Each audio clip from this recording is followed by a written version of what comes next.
commande le plus jeune. Il a des yeux gentils. Qu'est-ce que t'en penses, papa? Regarde, on dirait qu'il me sourit. Les enfants, calmez-vous. On était d'accord. On va d'abord rendre visite à notre coup de cœur. Après, on verra. Bertha a l'habitude des élans d'enthousiasme des visiteurs. Mais elle ne peut s'empêcher d'être méfiante des feux qui ne durent pas. S'engager à prendre soin d'un être vivant, ce n'est pas pour 5 minutes. Cela ne doit ni être un jeu ni un caprice. Que se passe-t-il après les premiers jours d'euphorie?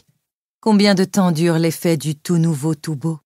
Malgré ses doutes et son scepticisme, il faut qu'elle garde bonne figure devant cette famille de volontaires.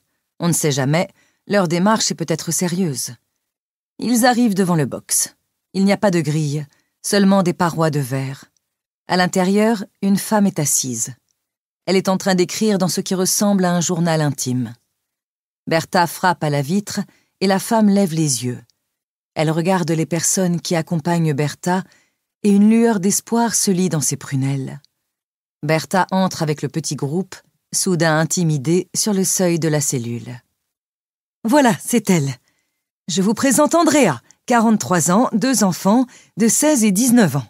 Elle est là depuis 5 mois. Son mari l'a quittée et ses enfants la délaissent complètement.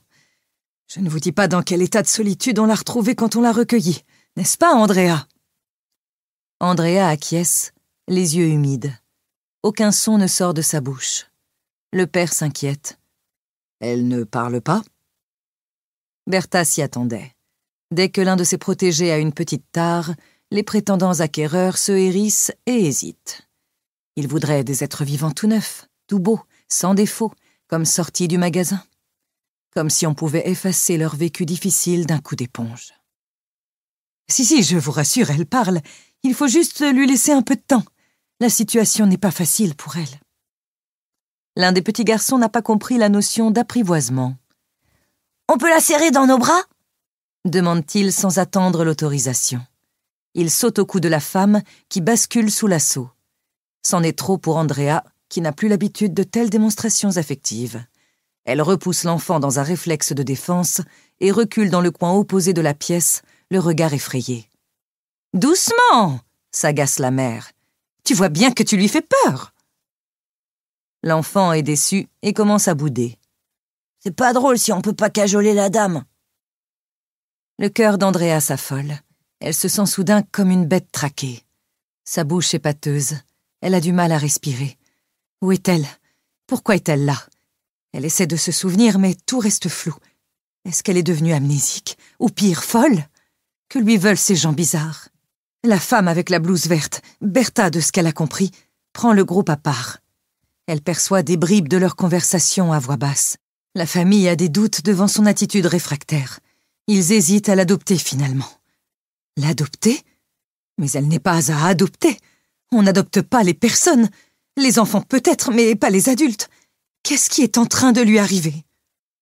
Paniquée, elle se dirige vers la porte du box, joue des coudes pour sortir de force et tombe sur la pancarte accrochée à l'entrée. On y voit sa photo et en dessous un descriptif succinct, assez révoltant, qui retrace son âge, ses habitudes alimentaires, ses traits de caractère principaux.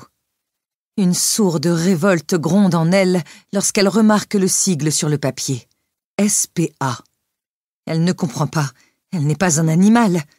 Elle se penche davantage et lit alors le sous-titre. Société pour parents abandonnés.